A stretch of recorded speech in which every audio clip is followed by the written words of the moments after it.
Le cyclisme québécois est encore bien jeune, mais le Tour de Beauce célèbre déjà son 20e anniversaire. Une fois de plus, Saint-Georges marque le point de départ de 15 équipes en provenance de l'Allemagne, de l'Australie, des États-Unis, de la Pologne et du Canada. Pour les Québécois Charles Dionne, Dominique Perras, Martin Gilbert et Dominique Rollin, l'épreuve de 6 étapes réparties sur 873 km représente une rare occasion de course par étape à ce niveau. Bon après-midi, mesdames et messieurs. Bienvenue à Adrénaline. Vous savez, lorsqu'il est question de cyclisme élite au Canada, il y a quelques événements qui ressortent du lot. Chez les dames, bien sûr, il faut parler de l'épreuve de Coupe du Monde disputée ici même sur le Mont-Royal avec sa fameuse montée Camillien-Aude, une course qui avait été remportée il y a quelques semaines par la Québécoise Geneviève Janson pour la 3e fois d'affilée et la 4e fois en 5 ans.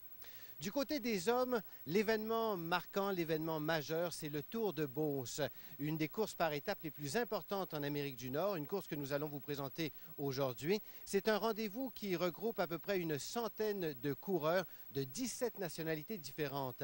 La dernière fois qu'un Québécois avait remporté cette course, c'était Jacques Landry en 1994, donc ça fait plus de 10 ans. Comment les Québécois et Canadiens vont-ils se comporter cette année? C'est justement ce que l'on va voir tout de suite en allant rejoindre dans cette belle région du Québec Claude Quenneville et Louis Bertrand. Le Tour de Beauce 2005. Une présentation de Bell. Merci François Fauché. Bienvenue à ce 20e Tour de Beauce. C'est la 20e édition, 5 étapes et il y a 2 demi-étapes. Ça semble assez compliqué, Louis Bertrand, les demi-étapes, les étapes. C'est le mot qui est ressorti depuis quelque temps parce qu'on a éliminé la fameuse étape du Mont Mégantic. Est-ce que ça peut changer les données? S'il y a une chose, Claude, ça va ouvrir la course. J'ai vu au cours des dernières années que une majorité de coureurs semblaient craindre le Mont Mégantic. Pour cette année, on l'a éliminé. On ne dit pas au sein de l'organisation qu'on l'élimine à tout jamais, mais il n'y a pas le Mont Mégantic. Ça va peut-être, disons, libérer les esprits. On commence aujourd'hui autour de Saint-Georges avec ce qui est apparemment, en tout cas en théorie, l'étape la plus facile, mais une étape est toujours aussi facile ou difficile que ce que les coureurs décident d'en faire. Alors, moi, Mégantic, je vois ça comme plutôt positif comme changement. On essaie autre chose cette année. On va voir si ça va réellement dynamiser la course. Est-ce que ça va faire l'affaire de certains coureurs?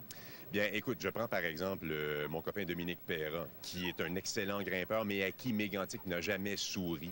Alors, je dirais par exemple que pour Dom, qui est meilleur Canadien du Tour de Beauce l'an dernier, l'élimination de Mégantic, si je devais parler seulement de ce coureur-là, c'est positif. O'Neill? Nathan O'Neill. Alors voilà, ça c'est... En tout cas, moi, j'en fais ma tête d'affiche, mon grand favori. Nathan O'Neill, Claude, c'est un sextuple champion contre-la-montre d'Australie. Il a terminé 2e en Beauce l'an dernier. Il avait remporté l'étape chronométrée, le contre-la-montre, qui était couru l'an dernier sur 14 km. On lui donne cette année 27 km contre-la-montre vendredi matin, la première des 2 demi-étapes de la journée de vendredi. On a éliminé Mégantic. Je vois en O'Neill le grand favori pour remporter le Tour de Beauce 2005. Mais bon, il faudra attendre. C'est difficile. C'est tellement difficile de faire des prédictions en vélo, Claude. De bons grimpeurs ici, parce qu'en Beauce, on grimpe constamment. César Grajales de la formation Navigators, 4e du Tour de Langkawi en Malaisie au début de l'année. John Lee Swin, pas spécifiquement un grimpeur, mais il a gagné Beauce en 2003. Il me dit qu'il est blessé à l'aine en ce moment. Alors, pour lui, j'hésite un peu à le mettre sur le podium. Jamie Burrow, coureur britannique de la formation italienne, Amore Vita, excellent grimpeur. Tim Johnson chez Jittery Joe's, Dominique Perras. Et pourquoi pas une autre victoire d'étape? On en a vu une l'an dernier, du sprinter de Saint-Rédempteur, Charles Dionne. Alors, tu vois, en gros, là, tu as les têtes d'affiche de ce Tour de Beauce. La table est mise, mesdames, messieurs.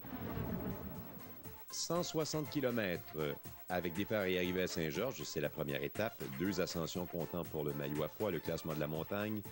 Les sommets au 49e et 150e kilomètre et 2 sprints de bonification qui accordent des points pour le maillot blanc, le classement au point, mais aussi des bonifications en temps 3, 2 et 1 seconde. Nous partions devant l'hôtel Georgeville qui accueille le Tour de Beauce-Belle. Les coureurs, les membres de l'organisation à chaque année, Charles Dionne à gauche avec le maillot de l'équipe nationale canadienne.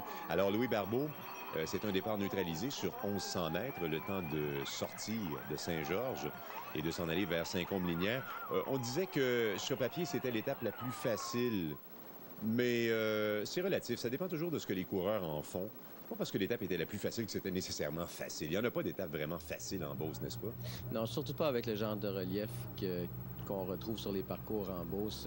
En plus de ça, la température, la première étape, on a pu voir, il a plu, il faisait également froid.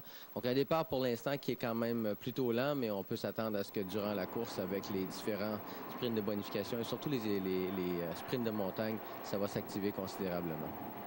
À gauche, sur la 175e rue, Mike Jones en queue de peloton. Le coureur que vous aviez en vert, c'est un gars qui a fait 9e au classement final l'an dernier. Ça, c'est Andrew Randall qui procède à un ajustement de selle. L'ancien champion canadien sur route 2002 à Woodstock, qui remet la clé à l'équipe de dépannage neutre Mavic. Oui, les gens de Mavic apportent un soutien tout au long de l'épreuve au cas où il y aurait des crevaisons, des bris mécaniques. Donc, on les voit, leur véhicule très, très bien identifié. On a une motocyclette, mais on a également 3 voitures qui sont positionnées à différents endroits. Chris Isaac de la formation Italpasta Transport Belmire. Lui aussi aidé par les hommes de Mavic, roue arrière. Donc, un bon changement de roue, Louis, généralement, ça peut prendre entre de 15 à 20 secondes pour une roue arrière. Dans le cas d'une roue avant, ça peut aller jusqu'à moins de 10 secondes. Donc, pour l'instant, ça va relativement bien. On voit Isaac qui repart immédiatement. Il va pouvoir profiter de la caravane des véhicules pour pouvoir réintégrer le peloton par la suite. Jean-Sébastien Bélan de l'équipe du Québec, le premier échappé du Tour de Beauce-Belle 2005, avec derrière lui Thomas Lesniak de la formation Pagad MBK, scout, coureur polonais. Alors, Bélan est sorti tôt, au 5e kilomètre. Lesniak est sorti tout juste après, 1 kilomètre plus loin. Il tente de faire la jonction, mais il ne revient pas sur Bélan. Et derrière Lesniak, c'est la star du cyclocross tchèque, Jiří Pospíšil. Le cyclocross, c'est une discipline qui allie vélo et course à pied. 16e kilomètre, peloton groupé, mais bon, n'oublions pas, ça, c'est derrière Bélan, Lesniak et Pospíšil. Pospíšil a fait la jonction avec Lesniak, mais ces deux-là ne sont pas revenus sur Bélan, vous le voyez bien. Oui, Jean-Sébastien qui est parti très tôt, qui va certainement garder sous la pédale, va ménager un peu ses efforts, mais qui pour l'instant va tenter d'aller grappiller, peut-être aller récolter des points lors du premier Grand Prix de la montagne, en espérant que si un groupe de coureurs vient à se joindre à lui, que ça puisse être une échappée qui puisse se rendre plus loin, possiblement jusqu'à l'arrivée. Ah, c'est curieux, Louis, parce que Lesniak, en tout cas, ça prouve que Jean-Sébastien roule bien, parce que Lesniak est sorti, n'a jamais réussi à revenir. Il l'avait en point de mire, Lesniak, Jean-Sébastien Bélan. Il l'avait à peu près 300 mètres devant lui. Finalement, il s'est relevé parce qu'il voyait qu'il ne revenait pas seul. Il a préféré attendre Pospíšil pour travailler au moins avec le coureur tchèque. Alors que Mark Walters se retourne, voit dans sa roue Johnny Sunt qui passe ici en orange et blanc, qui prend le relais chez Jittery Joe's Kalahari. Retour sur Jean-Sébastien Bélan, échappé solitaire. Oui, Jean-Sébastien qui prend part à son premier Tour de Beauce depuis plusieurs années. Il est au 30e kilomètre actuellement. Il a couru à la fin des années 90, marqué une pause dans sa carrière et cette année revient en forme. Mais il est surtout là au sein de l'équipe provinciale en raison de l'expérience qu'il peut apporter pour l'équipe qui est beaucoup plus jeune. On va aller écouter Dominique Perra de l'équipe nationale canadienne. Dominique, une bonne prestation à Philadelphie. Ça augure bien donc pour ce week-end-ci. Oui, j'ai des bonnes jambes depuis environ 1 mois et demi, depuis le Tour de Géorgie. Et puis, évidemment, j'anticipe ce Grand Prix avec une très grande motivation pour cette semaine. Et puis, j'espère faire un bon résultat au classement général. L'élimination du Mont Mégantic, est-ce que ça peut t'aider? Ça peut être favorable pour toi? Bien, en quelque sorte, c'est une montée normalement que j'ai toujours eu un petit peu de misère dans cette montée-là. Généralement, les montées, c'est ce que je suis le mieux. Mais bon, on verra. Je pense que la course va être encore plus ouverte. Il va y avoir plus de place aux échappées. Et puis pour moi, là, ça va être important d'être dans le bon wagon une journée parce que je crois qu'il va y avoir une échappée de peut-être 4 ou 5 coureurs qui va prendre beaucoup de temps. Ben, bonne chance. Merci beaucoup. Alors, Pospíšil qui revient sur Bélan et Lesniak est disparu. Nous sommes au kilomètre 37. Lesniak est à 2 minutes à ce moment-là et le peloton à 3 minutes et demie. Claude Kenville qui faisait allusion au championnat US Pro à Philadelphie où, en passant, Dominique Perra a terminé 18e et premier Canadien sur 250 km. Nathan O'Neill, deuxième du Tour de Beauce l'an dernier à 41 secondes du vainqueur, Thomas Brogina. Pospíšil et Bélan dans la première ascension comptant pour le maillot à poids. Nous sommes au kilomètre 48 et Pospíšil qui ne lutte pas avec Bélan pour le maillot pour le classement de la montagne. Oui, donc Jean-Sébastien qui va récolter assez facilement les points. Évidemment, c'est quand même un effort important qu'il doit fournir. Il est en échappé depuis le 5e kilomètre, donc après ce premier effort, il va probablement se ménager un peu parce que derrière, au fur et à mesure que la course va progresser, il y a certainement d'autres athlètes qui vont revenir sur le groupe de tête. Alors, Johnny Sunt chez Jittery Joe's qui est sorti quand le peloton est passé au kilomètre 48 à ce Grand Prix de la montagne ou à cette ascension comptant pour le maillot à poids. C'est le grimpeur colombien César Grajales chez Navigators qui est passé 3e derrière Bélan et Pospichil et il a fait mal, il a étiré le peloton, ça s'est réellement fragmenté, ça roulait à bloc dans cette ascension-là. Derrière, ces deux-ci, Bélan et Pospichil. Et n'oublions pas que Sunt est sorti du peloton. On voit la différence de rythme aussi, Louis, en regardant là, Bélan avec Pospichil et voir derrière Sun qui roule vraiment à un rythme beaucoup plus élevé. Dans le cas des coureurs qui sont en tête, évidemment, c'est de maintenir une certaine avance, mais de se ménager par la même occasion. Et on voit d'ailleurs le coureur de la formation américaine qui va faire maintenant la jonction. Et on va se retrouver maintenant avec 3 coureurs en tête de course. Alors, au moment où Sunt revenait sur Bélan et Pospichil, nous étions au kilomètre 68. Autre mouvement de course. Nathan O'Neill est dans ce petit groupe.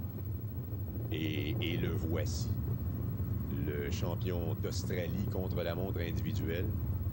Alexandre Cloutier maintenant, lui, seul devant. On va aller écouter notre homme sur la route, Didier Cogent. Merci Louis. On est présentement avec le numéro 136 de Alexandre Cloutier de l'équipe Volkswagen Trek qui est notre meneur présentement. Il a quelques minutes d'avance présentement sur le peloton. 1 minute 30, 2 minutes. Il s'est échappé dans la zone de ravitaillement. Après beaucoup d'efforts de toutes les équipes, il s'est détaché tout seul. Vent dans la face, la pluie qui tombe. Et puis, alors, il roule très, très bien. Alors, merci à vous en studio. Effectivement, Alexandre est sorti au kilomètre 83 pour plus de détails. Au kilomètre 94, 11 bornes plus loin, il avait déjà 3 minutes 24 sur ce petit groupe avec John Leishman, Wayne Tuff. Alors là, il y a des grosses pointures dans ce groupe-là. Merci Louis. Alors, on peut voir ici que l'échappée est présentement en position éventail. On voit le vent vient complètement de la gauche. Alors, tout le monde se met en position éventail. Et puis tout le monde prend son relais tranquillement vers l'avant. Alors ça, c'est le peloton de chasse. Il y a toujours notre coureur de chez Trek qui est en avant, M. Alexandre Cloutier. Et puis décalé entre ce peloton-ci, suivi du peloton qui est derrière. Ils sont 12 dans ce groupe-là. 12, dont les Navigators O'Loughlin, champion d'Irlande, et Mark Walters.